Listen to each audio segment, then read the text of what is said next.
राम साहब, अभी अभी तो पिया है ठंडा। राम राम साहब।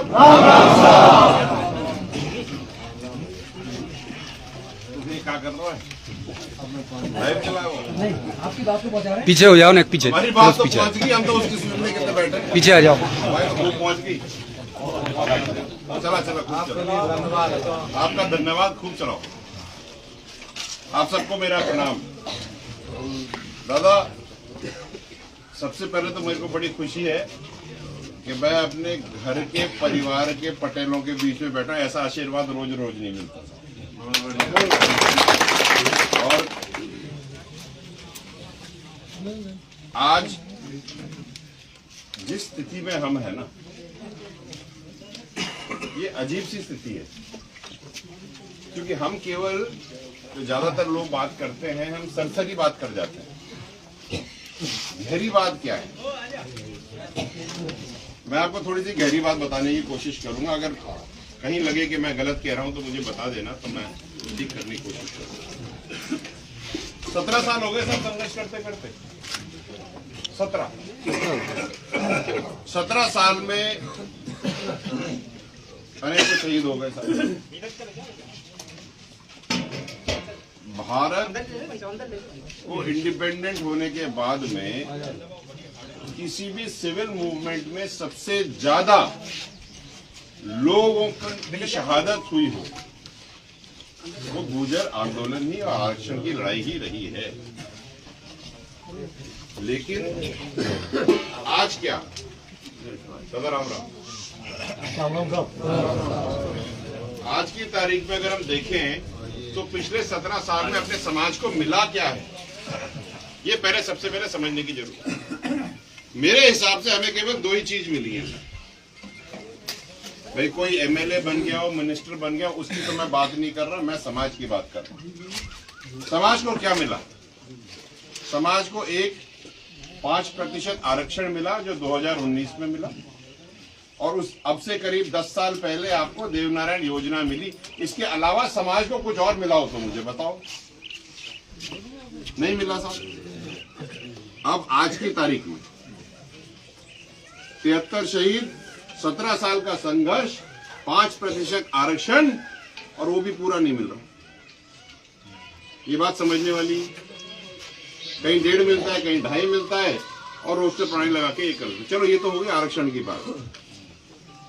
जब हम लोगों ने शुरुआत में संघर्ष किया था और जब देवनारायण योजना हमने बनाई थी मिलकर के, तो वो इसलिए बनाई थी कि हमारे बच्चे 6ठी क्लास से शुरू हो जाएं और धीरे धीरे पढ़ लिख करके आगे बढ़े। इसके अलावा तो देवनारायण योजना में कुछ नहीं था कि स्कूल बनाओ जैसे ये बना हुआ है, छात्रवृत्ति दो जिससे कि बच्चे पढ़ लें, आप गुरुकुल योजना में डालो जिससे कि बच्चे अच्छे स्कूलों में पढ़ ले जहां पर बाकी बच्चे भी पढ़ रहे हैं, और स्कूटी मिल जाए कि लड़कियां प्रोत्साहित हो जाए और आगे चले जाए। आज इन सब चीजों के ऊपर अगर हम बात करें, दादा 1 मिनट,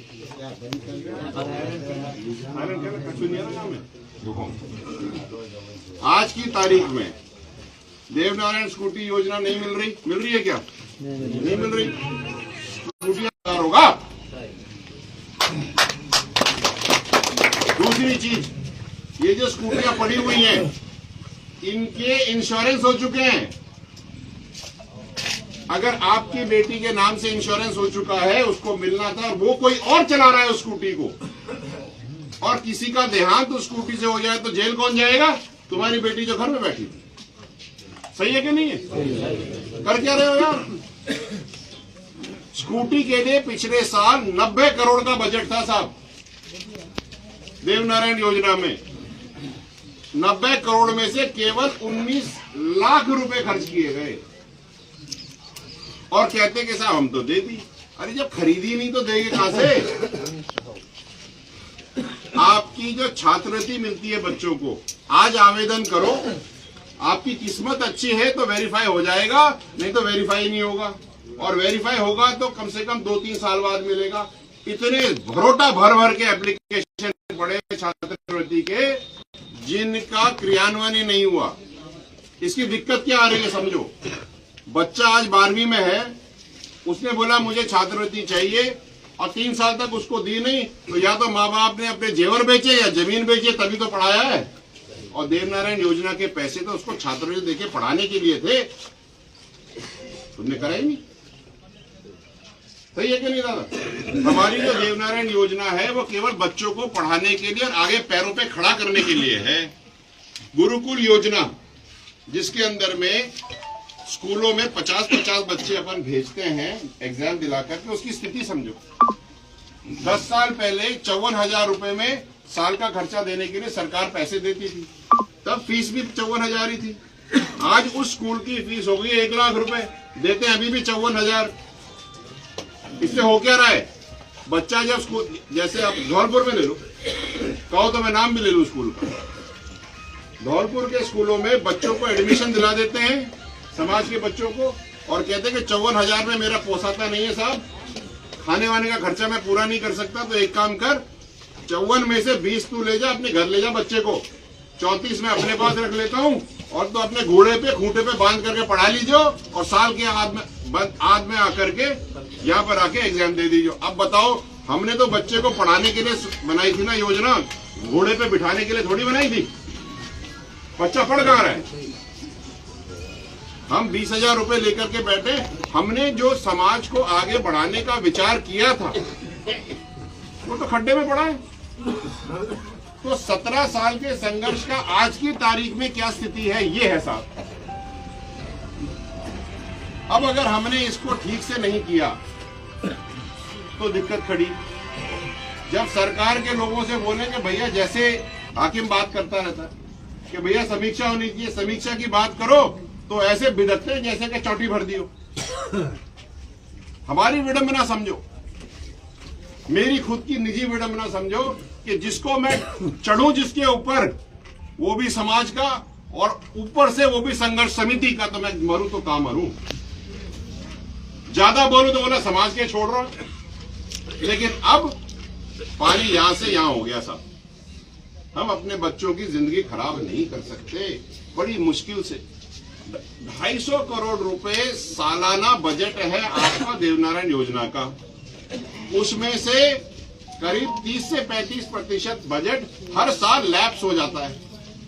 मतलब 90 करोड़ ये लोग घोट करके पी जाते हैं, खर्च नहीं करते। अब मुझे बताओ कि पिछले 4 साल में कितने नए स्कूल खुले? 90 गुणा 4 कितने होते साहब? कितने होते भैया?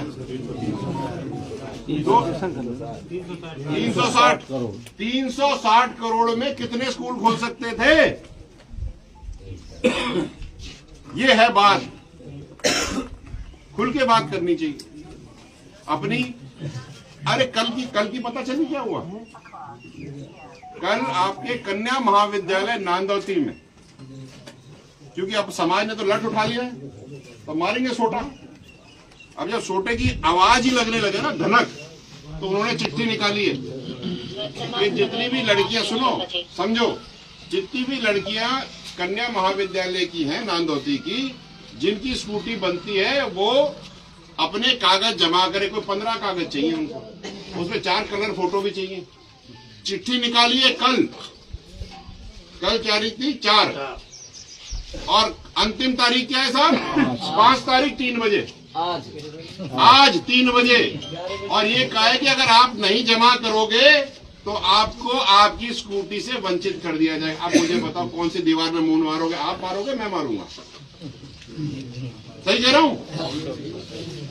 इतनी देर में तो मंत्री क्या नहीं, सीएम साहब खुद अपने कागज इकट्ठे नहीं कर पाएंगे। 4 फोटो खिंचाने में भी 1.5 घंटा लगता है। और सोचो, कल बनाई चिट्ठी आज चिपकी होगी सुबह अखबार में तो क्या नोटिस पे चिपकी होगी शाम को। जो बच्ची आज आई है उसको कहां से पता चलेगा भाई? उसकी तो गई। ये है स्थिति आपकी देवनारायण योजना की। और एक और महत्वपूर्ण बात मैं आपको बताऊं, 2019 में जोधपुर हाई कोर्ट द्वारा एक निर्णय लिया था। उस निर्णय के अंदर में सरकार के वकील ने हलफनामा लिख करके दिया है, जिसमें ये कहा है उसने लिखित में, कोई उतार के देख ले, कि एमबीसी समाज का, एमबीसी कैटेगरी का अभ्यर्थी, उसकी गणना मेरिट सबसे पहले जनरल में देखी जाएगी। अगर वो उसमें पास नहीं होता तो ओबीसी में देखी जाएगी। अगर उसमें भी नहीं होता तो फिर एमबीसी में मिली जाएगी। लिखित में है साहब। 2019 से आज 2025 है, अभी तक इसका क्रियान्वयन नहीं हुआ। लेकिन जब कोर्ट ये कहता है कि आरक्षण बंद कर देना चाहिए तो 10 बजे बोलता है, 11 बजे बंद कर देते हैं। जब अपने समाज के लिए, उसके लिए कोई नकारात्मक चीज कोर्ट कहता है तो तुरंत प्रभाव से उसका क्रियान्वयन हो जाता है, बंद कर देते हैं। लेकिन 6 साल से जो बात कही गई है उसका ये लोग क्रियान्वयन नहीं कर रहे। अब बताओ कहां जाएं? जरूरत तो पड़ेगी ना बोलने की। आज की तारीख में आपके 25 से 26 आरएएस बनते हैं। अगर ये काम हो जाएगा तो आपके 70 बनेंगे 1 साल में, और आपका आरक्षण डबल हो जाएगा साहब। इसलिए सब लोगों ने बोला काम नहीं हो रहे। 372 वाले बैठे 70 दिन से, मंत्री जी से 2 बार मिलके आ गए, आश्वासन मिल गया उनको, हो नहीं रहा काम। रूप नारायण जी की विधवा बैठी हुई है वहां पे। करना तो काम विजय बंसला तो नहीं करेगा, हाकिम तो करेगा नहीं, भूरा भगत करेंगे नहीं, करेंगे तो होम मिनिस्टर।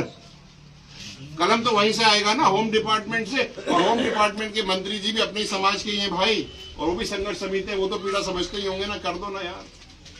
और नहीं कर पा रहे इसलिए अपने खड़ा होना पड़ा। इसलिए बात तो मैंने आपको छोटे में समझा दी, और भी बहुत सारी बातें हैं। मेरा तो आप सबसे छोटा सा इतना सा निवेदन है दादाओं, 8 तारीख को झड़ के आ जाओ, वहां बैठ लेंगे और निर्णय कर लेंगे कि करना क्या है। निर्णय अभी नहीं कर रहे, निर्णय तो वहां करेंगे साहब, सब मिल करके। और पूरी बैसलात आएगी तो ऐसा लगेगा ना कि चले चले डमरू बजाए साथ के सब निकले एक साथ, तो पूरा समाज निकलेगा। और मेरे को तो घर वाले मेरे साथ चलेंगे तो याद है, बढ़िया बात। और कहा है। और दूसरी बात, एक चीज और, जो बात किसी ने अभी कही थी, शायद मास्टर जी आपने कही थी, कि कर्नल साहब के जाने के बाद ये लोग सोचने लग गए हैं कि गुजर खत्म है गए। लेकिन ऐसा है कि गाय थोड़े दिन दूध नहीं देती, फिर ब्याती है तो दबा के देती है। तो दूध देने को टाइम आएगा, लड़के में निकाल ले और मौसम निकाल ले।